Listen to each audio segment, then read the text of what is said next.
final possession where you made the three from basically the parking lot outside. Like, what was going through your mind on that final possession? I mean, we were down 1, so I was really trying to get a layup. I was really trying to get into the paint, and we had enough time that I could get the ball and dribble down and try to create something. And if someone helped, I would still had enough time to get somebody else the ball too. So, but Jalen was backing up pretty hard, and I think he was expecting me to try to go by him and get to the basket and either get a layup or a floater or try to draw a foul. So I could tell he was backing up, and then Marcus was sprinting up to trap, and then at that point I looked up and there was only like 3-4 seconds left, maybe 2. So it was I just had to trust in what I've done my whole life and just shoot it with confidence.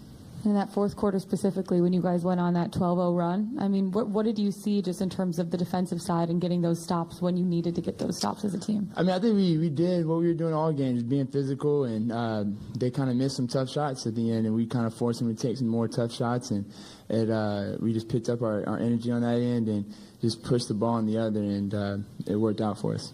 And last but not least, I know we talked this morning and you just said, you take pride in stepping up in situations like this, but it's going to take everyone to find that next level. Just what did you feel about the whole team finding that next level? I feel like there was contributions from everybody. No, I think everybody did that. I mean, from O to Bogey, I mean, stepping in the starting lineup, and I mean, he's been there before, but I mean, to just be thrown in there in the playoffs is tough, and he played really well. Trae played really well. I mean, JC has some big shots for us and big layups, and everybody really just stepped up a little bit more, and that's all we needed tonight to get the win.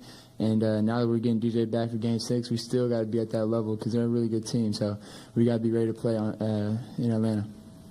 Going in, you guys know that the Celtics are going to be stepping up and having a bit more energy to try and put the series away. How do you carry this intensity from tonight into Game 6? I mean, we're still in an elimination phase. I mean, if we lose one, we're done. So we got to keep that same energy and be ready to play when we get back home. You played the entire second half. Was your mindset this game, it's like, I can't come out of this game given the circumstances? What were you thinking? I mean, I was going to trust Q and whatever he wanted to do with me, but I told him I felt good enough to play, and I mean, he just trusted me. And I think a lot of people watching you in the second half in particular, and the crowd actually starting to say F. Trae Young, kind of remind a lot of people of the Knicks series a couple years ago. I know each year's individual, but I'm just wondering if it sort of felt like that to you. No, I didn't feel like the Knicks series. I mean, in the Knicks series, they started at 10 minutes in the first quarter. So it was a lot different than tonight. But, I mean, when people do that, I mean, I think that's just total respect. I mean, they ain't doing that to everybody. You know what I'm saying? How about you owning the moment? I mean, I've been owning the moment my whole life. This is what I do. I'm not afraid of it. I've worked too hard to be afraid of the moment. Trae, it seemed like Sadiq had a really good first half. Could you just talk about the lift he gave you guys? Yeah, Sadiq played really good that first half, and even late in the game with some big rebounds and big plays. But I mean, that first half, he had some big threes and big shots for us that, I mean, kept us in the game. Even when they were making a couple runs, he was able to hit a shot here and there that kept us in it. So he played really well for us tonight. Trae, how you doing? Not to go too back far in history, but you were one of the best players in the league 2 years ago in the playoffs. Does that experience help you in situations like tonight?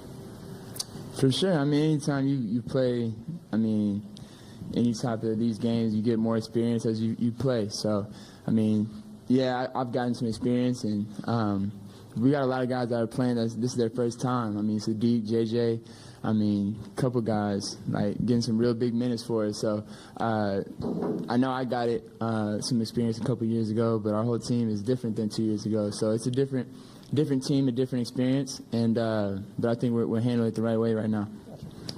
Trae, you mentioned that you've been owning the moment your whole life, but when you get to a moment like this in the last 3 minutes, I mean, what changes? What clicks when you kind of have this clutch moment where you do have to take over like that? I mean, it's really just a time and situation that just, I mean, shows itself. And, like, we're down and it's late in the game. Our season's on the line. I mean, I know I got to be more aggressive. And it's not saying I wasn't aggressive the whole game because I took a lot of shots, but I just think at that point I needed to just turn it up another level. And my teammates were looking at me to do the same thing. It's not like I'm just out there by myself. My teammates were telling me, yo, be aggressive, like get into the paint, keep shooting, like, and you need that. I mean, as a player, as a leader on the team, you still need those guys around you to help you out. And my teammates helped me out a lot tonight and just telling me to be aggressive. And late in the game, they wanted me to take over, and so that's what I just try to do for them. Hey, Trae, what's it like when the crowd is getting loud like that? You know, on the Trae Young stuff. How does that affect you? Is it, do you get charged up? Are you indifferent? Man, I don't focus on it.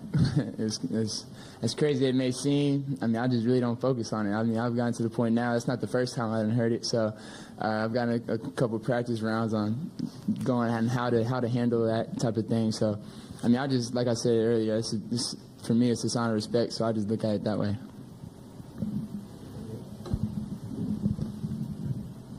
Conversely, how does it feel to quiet the crowd, especially in like the last 5 minutes of the fourth quarter? I mean, it always feels good because that means we're doing something great, and hopefully we're on the top of the scoreboard at that point. So, I mean, for me, that's all I focus on. I ain't focused on what the crowd's saying or on quieting them and making them quiet. I just want to make my team win because at the end of the day, if we win, it's going to be quiet regardless on the road. So that's my own focus, and I'm just glad we won tonight. Trae, is there anything coverage-wise you've started to figure out that they're doing defensively you can exploit, especially over the last couple of games here? I mean, there's a few things. I don't know if I want to say it just because, you know, things get around, get back. But, no, some things I've seen and just how they guard me. That's just how every series is. The more you play with the team, the more you start to get a feel and how they're guarding you and how you need to attack them. So, definitely, I think on both sides we figured out some things. But for sure on our side, I've seen some things, and we've watched a lot of film and things like that. Was there a moment in the fourth where you kind of saw something that, you know, you were able to figure out there before you went on that run? I mean, nah, just shots started going in, just kept going in. Last but not least, I mean, I know you said to DeJounte, see you in Game 6 before the game. Did he say anything to you after the game, send you a text or anything so far? Oh, no, I FaceTimed him as soon as I got in the locker room. FaceTimed DJ, told him to be ready. I told him before the game, we're gonna take care of business so we can play in Atlanta. So can't wait to see everybody in Atlanta.